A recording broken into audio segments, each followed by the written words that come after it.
ನಮಸ್ಕಾರ ಬೆಂಗಳೂರು. ಬನ್ನಿ ನಮ್ಮ ಬೆಂಗಳೂರಲ್ಲಿರೋಂಥ ನಂದನವನನ ನೋಡ್ಕೊಂಡು ಬರೋಣ. ಇದು ಕಬ್ಬನ್ ಪಾರ್ಕ್.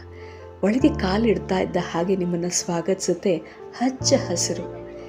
ಎಷ್ಟು ಚೆನ್ನಾಗಿದೆ ಅಂದರೆ ಹೊರಗೆಲ್ಲ ಗಾಡಿಗಳ ಶಬ್ದ ಆದರೂ ಇದ್ರ ಒಳಗಡೆ ಹೋಗಿದ ತಕ್ಷಣ ನಿಮಗೊಂದು ರೀತಿ ಶಾಂತವಾದ ವಾತಾವರಣ. ನೀವು ಬೆಂಗಳೂರಲ್ಲಿ ಇಲ್ಲ, ಇನ್ನೆಲ್ಲೋ ಒಂದು ಸಸ್ಯ ಕಾಶಿಯಲ್ಲಿದ್ದೀರಿ ಅಂತ ಅನುಭವ.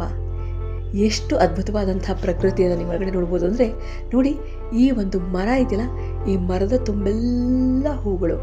ಅದೇ ರೀತಿ ಕಾಂಟ್ರಾಸ್ಟಾಗಿ ಇಲ್ಲೊಂದು ಮರ ಬರುತ್ತೆ ನೋಡಿ. ಈ ಮರದಲ್ಲಿ ಹೂವು ಇಲ್ಲ, ಎಲೆನೂ ಇಲ್ಲ, ಆದರೆ ಎಷ್ಟು ಚೆನ್ನಾಗಿದೆ ಸೊಬಗು ಅಂತಂದರೆ ಇದು ಕೂಡ ಸೌಂದರ್ಯದ ಭಾಗ ಆಗಿದೆ. ಇದು ಪ್ರಕೃತಿಯಲ್ಲಿ ಮಾತ್ರ ಸಾಧ್ಯ. ನನಗಂತೂ ಭಾಳ ಖುಷಿ, ನಾನು ಕರ್ನಾಟಕದಲ್ಲಿದ್ದೀನಿ, ಬೆಂಗಳೂರಲ್ಲಿದ್ದೀನಿ ಅಂತ. ಇಂಥ ಜಾಗಗಳಿಗೆ ನಮ್ಮ ಕರ್ನಾಟಕದಲ್ಲಿ ಕೊರತೆನೇ ಇಲ್ಲ. ಕರ್ನಾಟಕ ಒಂದೇ ಅಲ್ಲ, ಪ್ರಪಂಚದಾದ್ಯಂತ ಇದೆ. ಆದರೆ ನಾವೆಲ್ಲಿದ್ದೀವಲ್ಲ, ಭಾಳ ಖುಷಿ. ಎಷ್ಟು ಚೆನ್ನಾಗಿದೆ ಅಂದರೆ ಈಗ ಬರುತ್ತೆ ನೋಡಿ, ಬಣ್ಣ ಬಣ್ಣದ ಹೂಗಳು.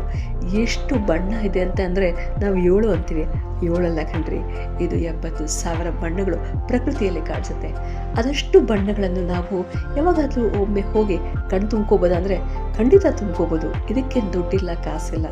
ಅಂಥ ಸುಂದರವಾದಂಥ ಪರಿಸರ ನಮ್ಮ ಮಧ್ಯೆ ಇದೆ ಅಂದಾಗ ನಾವು ಹೋಗಬಹುದಲ್ವಾ? ಹೋಗಿ ಬನ್ನಿ ಒಮ್ಮೆ. ಆದರೆ ಒಂದು ಮಾತು, ಅಲ್ಲಿ ಹೋದಾಗ ಸ್ವಚ್ಛತೆಯನ್ನು ಕಾಪಾಡಿ. ಡಿಯರ್ ಮಾಮ್ಸ್, ಹೀಗೆ ಮಾಡಬೇಡಿಪ್ಪ. ಓಕೆ, ನಮಸ್ಕಾರ.